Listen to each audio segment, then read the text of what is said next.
Hey, I'm Mike Dirnt from the band Green Day, and I'm launching my own reverb shop. You guys, we are going to have a ton of my old gear in there, everything from amps to guitars to basses to clothing I've worn on stage to clothing I wore waking up in the morning and just walking the town. So check it out. There's something for everybody.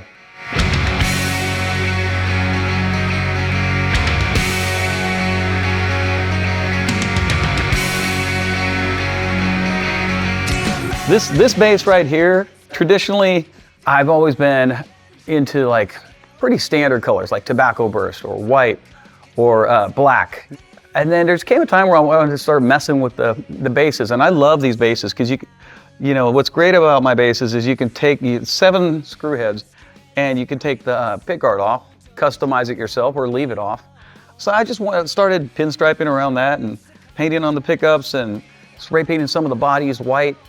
This one's obviously a white over an original yellow, so you know it's real. That means it's got the 59 custom wrap pickups in it, which are really great. And just playing them live and making them a little bit more my own, more akin to like what I was doing during the Warning era, where I'd customize a bass, throw it in the air, thrash it, burn it, put it back together the next day and play the same bass, you know? So that's where I started playing with color, because I don't visualize color really great. But once I mock something up enough for color, and I could see it, that's when we offer it to you guys. But you have a bass. These basses you can play with and do anything you want with. That's what that one is, and it's been played on the American Idiot tour. I can't remember if there's any videos or anything, but that thing has been around the block and then some. Tré Cool is our resident pyromaniac, and he would burn his kit. I think it was mostly Nimrod and Warning tour, really in the Warning tour. He's very good at it. I mean, I've seen flames over 20 feet high on stage, and somehow we managed to keep them contained. We've also had to outrun the cops many times on the way to the venue as we ran off stage. When the chaos ensues, we all join in, and a lot of the times my basses would end up in the fire at the end of all the chaos. Well, usually there's a 20-foot fire going on, and my bass and Tré's kit are burning while Billy's playing Time of Your Life. It was pretty awesome looking, actually, if you look up old videos of it. Not to mention, all my amps would go over at that point too. So sometimes you had broken basses, sometimes you had everything on. Those amps were very heavy Mesa Boogie touring rig. And so as you push them over, the whole stage would bounce, everything. Pretty awesome. We're auctioning off some of the Mesas. They're really cool. And I mean, I played those things for years. They're incredible. One of the things that'll be on the store is my SVT from, I think it's my first one, actually. It's one of the first 2 I ever had, from back when we first got our first paycheck and I could go to Guitar Center and buy an SVT 810 cabinet, and it got toured like crazy. And that's one of the Dookie cabinets from the Dookie tour, and it's out there like crazy. One of the other things we have, if you really want to get crazy, that one has no speakers in it right now, but the cabinet is fully intact with all of its road-worn awesomeness. But we also have a ton of EV speakers that are what they used. I think they're Eminent drivers, I believe. But yeah, we had a ton of speakers that actually would go in there, because as time went on, pushing cabinets over, breaking them, or even sometimes having a dummy cabinet on stage, we always kept the speakers aside, because we had to rebuild our cabinets all the time. You push a cabinet over, you break a speaker, you tear one, you know, and had to swap them out. So we've got a whole lot of 10-inch speakers, and I've signed through them all too, so people can actually, yeah, you know, either piecemeal that back together or use those speakers for your own cabinets at home. Over the years, there have been a couple of G3s that have seen the dark side of the cabinets going over. Tré pushed my amps over one night, and I hadn't moved my bass yet. There's collateral damage out there, and we have one here. It's pretty bad.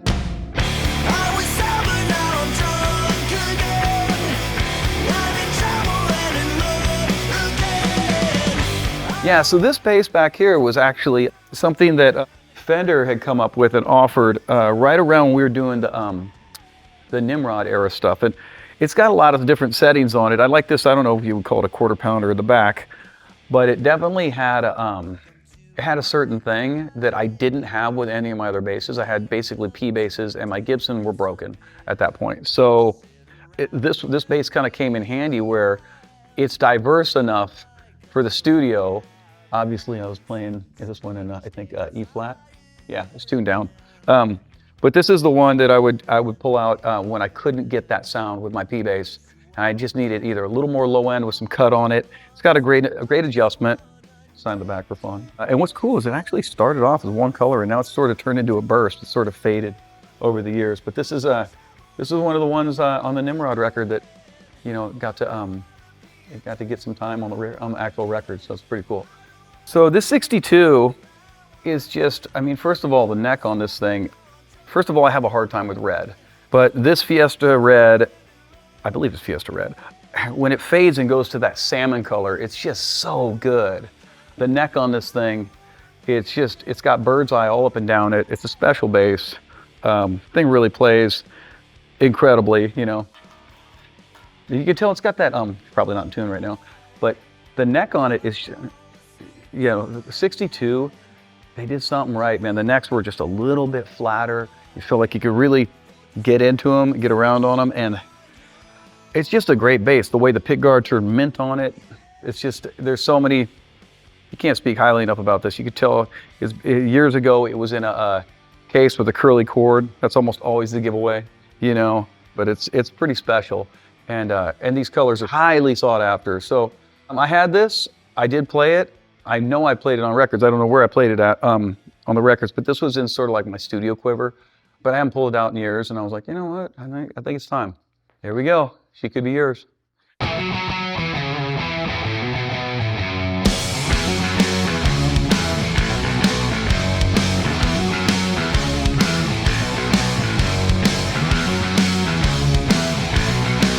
You know, everybody likes to have some style, do their thing, and well, on tour, you kind of gotta have repeatable things too, because you just absolutely thrash your clothing on tour. You're dropping on your knees on stage, or you're jumping around, you're tearing clothes, you're burning through things. And I've had so many cool things along the way. Hello, Foxborough Hot Tubs. You know, like, but like some stuff like this would be, I think this is from the Reverb tour. Extra special because I stitched the inside of it in case I wanted it to be reversible or flip it around during the encore. And then we made all of our patches, and this all stemmed from like, then you could buy these jackets, which was cool because I could take them from merch and actually be playing the same thing. Again, we have more Foxborough Hot Tubs gear.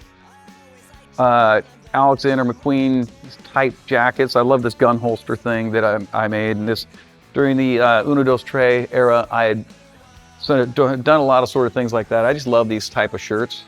This guy's been worn and played live and worn at a lot of things. This is actually a pretty prestigious jacket. We got a bunch of my 21st Century Breakdown jackets, you know, everything from American Eulogy stickers to Class of 13 to you name it. I mean, you know, our shot guy, blah, blah, blah. And I put wire in the collar so you could bend the collar into the position that I want, you know. Again, just fun stuff that's repeatable, you know. My tour jacket. I went ahead and signed that. Go ahead. This one's great.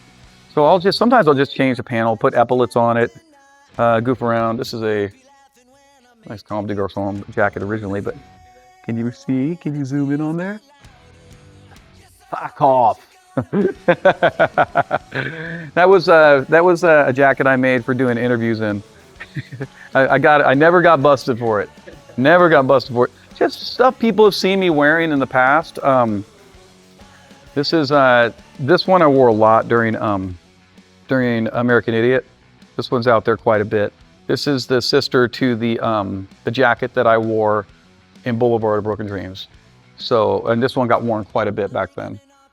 American Idiot era, I had 2 or 3 of these, and you know, with the epaulets and what have you. Occasionally you'll find a couple bucks in the pocket. Coffee money, running around change.